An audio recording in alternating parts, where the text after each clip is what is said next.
Get out, you worthless wife, who can't even do household chores. I sat on the floor, berated and belittled. My mother-in-law glared at me. I've got Mauricio and my mom. We don't need you. You always look so miserable. You are just a parasite. My sister-in-law, who never lifts a finger around the house, said this with a tone of utter disdain. Wait a minute, Mauricio. Your mom and sister are being too harsh. Before I could finish, even my husband, Mauricio, looked down on me. My mom and sister are right. I don't need a wife who can't handle housework while working. Besides, I've got a young part-time girl who's much better. Pack your bags and leave. Stunned by Mauricio's words, all three began to berate me, calling me a failure of a wife. I clenched my fists, looking down. After exploiting me all the time, how dare they? Just you wait. I'll make sure you all get what's coming to you. But I looked at the three of them and said, without changing my expression, Fine, I'll leave. The downfall of the family that's been dumping everything on me begins now. My name is Eleanor. I'm 32 and a working housewife. Most women work after marriage these days, and I've continued to work at the company I joined after graduating college because I love my job. One morning, as I was busy getting ready for work, Mauricio spoke up. Hey, Eleanor, can you handle this? Tax season is coming up. He handed me a pile of receipts and invoices. Again, you should handle your own shop's accounting. Mauricio looked away. You know I'm bad at that stuff, so please.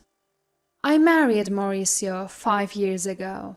Mauricio used to work as a clerk at a restaurant that I occasionally stopped by. After several dates, we decided to get married. Now, Mauricio runs his dream cafe, but he leaves all the tedious tasks like procurement and accounting to me. As I head the door, my mother-in-law chimes in. Eleanor, I want Chinese food tonight. All right, can you prepare the ingredients? No way, you can do it when you get back. Also, Vivian and the kids are coming this weekend. Make sure you prepare something they can eat. Fine, I replied reluctantly and left the house.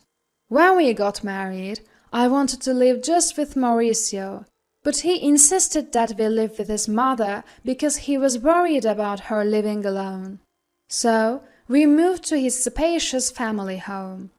My mother-in-law is terrible at housekeeping, and the place was a mess when we moved in. She lives on a pension and spends most of it on eating out because she doesn't want to cook. Mauricio always says housework is a woman's job, so even though I work, I'm stuck doing all the chores for the whole family. On top of that, my sister-in-law, Vivian, who's moved out since getting married, often comes back home with her kids. When she's here, the workload increases. This morning, when I heard she's coming back this weekend, I thought, oh, not again. And then the dreaded weekend arrives. I'd love to relax on my weekends off from work, but instead I have to entertain Vivian's kids and prepare meals. While I'm running around, Vivian drops a bombshell on me. Eleanor, by the way, I'm getting divorced and moving back here with the kids next month. Just so you know. What? Are you serious? Got a problem with that? No. That must be tough for you. When are you moving back? As soon as I can. My sister-in-law is coming home with the kids. I'm initially taken aback, but then reconsidered. Vivian used to be a housewife, so she'll probably help around the house. That should lighten my load a bit. Though we are not particularly close, I look forward to having less work and go about my days. But I soon realize I was too optimistic. Vivian, like her mother, does absolutely nothing. She lounges around all day, watching TV and snacking. She neither works nor does housework. Apparently, her neglect of household duties was a major reason for her divorce. Now, I have to do all the chores, including making meals for her picky kids and getting them ready for kindergarten. As time passes, my job gets busier with a new project, requiring more overtime and early starts. The house becomes increasingly messy. Coming home to a cluttered house is utterly disappointing. And yet, everyone keeps saying, "When's dinner?" or "You are so slow." To make matters worse, I start getting passive-aggressive comments from Vivian and my mother-in-law. "Eleanor, the laundry is piling up. Just because you work doesn't mean you can slack off." "But I'm busy too." As I try to argue, Vivian cuts in. "Talking back to your mother-in-law, you're so bold, Eleanor. And you've been buying all the meals. That's not good for the kids. If you are home, can't you help out a bit?" "What are you saying? Mauricio is a business owner. You don't have to work. You're just doing it out of selfishness. So, fulfill your duties as a wife perfectly." I was speechless, and both of them looked at me as if it was all perfectly normal. That night, I was so angry I could explode. So, I talked to Mauricio. "I'm busy with work, and neither your mom nor your sister is helping with the housework." "You are not bad-mouthing my mom and sister, are you?" Mauricio glares at me. I replied in amazement. "No, that's not it. But I can't handle all the housework by myself. If you could help me a little..." "I'm busy running a business. You might not understand because you have an easy office job. But running a business is hard. Besides, housework is a wife's job, isn't it? Don't expect me to do it." "Are you serious?" Mauricio just goes to sleep, leaving me to stew in my thoughts. But then an idea comes to me. I came up with a good idea. I quickly grab my phone and make some online purchases before going to sleep. A few days later, a bunch of new appliances arrive. A drum washer-dryer, a cleaning robot, and kitchen appliances with automatic cooking functions. If no one's going to help me, I might as well make my chores easier with some handy gadgets. As the delivery guys are bringing in the washer, my mother-in-law and sister-in-law show up. "You bought a new washer without asking? The old one still works." "But it's old, and this will make laundry faster and easier." "What's all this? A cleaning robot and cooking appliances? Eleanor, come here!" I'm summoned to the living room, where they're sitting on the sofa, and I'm told to sit on the floor. Mauricio is there too, sitting next to his mom, looking smug. "What's going on?" My mother-in-law shouts. "What do you mean, what's going on? You buy all these lazy gadgets with the household money. What are you thinking?" "I thought it would make housework more efficient."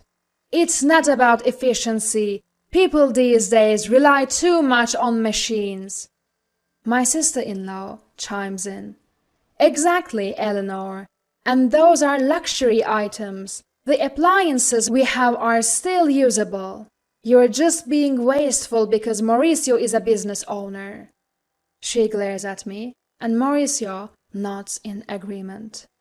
"But You're just trying to make life easier for yourself. Can't you even do housework properly?"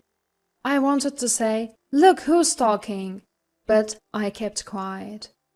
Finally, my mother-in-law, perhaps frustrated by my silence, snaps. "If you can't even do housework properly, you should just leave." I look at her in shock. She glares back at me. We don't need you. Mauricio and I are fine without you. You always look so tired and miserable. You're just a parasite." My sister-in-law spoke in a tone that suggested she was fed up. "Wait a minute. Mauricio, your mom and sister are being way too harsh." When I turned to Mauricio for support, he looked down on me and said, "They're right. I don't need a wife who can't handle housework." I stared at Mauricio in disbelief, but he just smirked. "I'm a business owner, and I can do whatever I want with my money. I don't need a wife who spends it to make her life easier." "Why would you say something like that?" "Besides, I've been getting along well with a young part-time worker. She's cute, unlike you. Pack your bags and leave." Stunned by Mauricio's words, all three began to berate me, calling me a failure of a wife. I clenched my fists in anger. After exploiting me all this time, they dare to say this? Just you wait. I'll make you regret this. But I kept my composure and said, "Fine, I'll leave." "Good. We'll be better off without you." My mother-in-law spat out, and I silently stood up and placed something on the table. "Mauricio, let's get divorced." It was a pre-filled divorce application. I had gotten it as a sort of talisman, tired of everything. "Fine, I'll sign it, but don't regret it later." Mauricio signed the papers, and I packed my bags and moved to a weekly apartment that same day. No one came to see me off. I submitted the divorce papers to the city hall and rented a condo. Around the same time, I accepted a promotion I had been refusing due to housework and became a department head. I was able to advance my career, which I had almost given up on, and I became more and more immersed in my work, thrilled that no one was there to hinder me. More than anything else, I was overjoyed. About a week after leaving, my former mother-in-law started calling. But I was busy and had no desire to talk to someone who had called me a worthless wife. I continued to ignore her calls. A year later, on a day off, she called again. Thinking it was time to settle things, I answered. "Hello." "Ah, Eleanor, you finally answered. How could you ignore me for over a year?" "What do you want?" "Well, how are you doing? Are you okay?" I answered her probing question straightforwardly. "I'm doing great, working hard in my own apartment. I've been promoted and my salary has increased. I'm living comfortably." "Is that so? Would you consider coming back?" Her tone was almost pleading, and I asked, shivering, "Why now?" "We are in trouble. We are running out of money." I couldn't help but smirk as I responded. "Oh, Mauricio's shop isn't even making a $1,000 profit, huh? And neither you nor your daughter work, so that makes sense." "Eleanor, you knew?" "Yes, I knew. Mauricio's cafe was only making about $800 a month in profit. I was the one handling the finances, so of course I knew. Mauricio, who acted like a big-shot business owner but didn't do any proper management or customer service, probably had no idea. Of course I knew. I was the one doing all the accounting and inventory." "What? Why didn't you say something? I had no idea you were a manager at a big company and contributing so much to our living expenses." "Yes, I was putting in over $3,000 a month. That's how everyone was able to live. I had been supplementing the family income with my own salary because I knew Mauricio's shop wasn't making much. Mauricio probably realized he couldn't make ends meet without my income only after I left." "Please, Eleanor, come back." "By the way, what happened to Mauricio's shop?" Ignoring my former mother-in-law's plea, I asked. Mauricio's shop is going under next month. Even the part-time girl left him. That figures. With such sloppy management, he can't keep a business running. And he's too proud to do what needs to be done. No woman would want to be with a man like that. I chuckled, and my former mother-in-law was at a loss for words. Can we wrap this up? I'm busy. She hurriedly continued. Also, the house has been a mess since you left. A mess? According to her, the house was in chaos because no one was doing any housework. The house was cluttered. No one was cooking, so they had to buy food, and they couldn't even afford a new washing machine. It would have been nice if you'd left those appliances. Ex-mother-in-law says. What are you talking about? Weren't those lazy appliances? And what's wrong with taking things that I paid for? I shouldn't have said that, but I never thought the house would become like this just because no one was doing the chores. I asked, getting a bit irritated. Isn't it strange that 3 adults can't manage the housework? What are your daughter and Mauricio doing? She lowered her voice. Well, Mauricio is sulking at home all day, doing nothing since he found out his shop isn't making any money.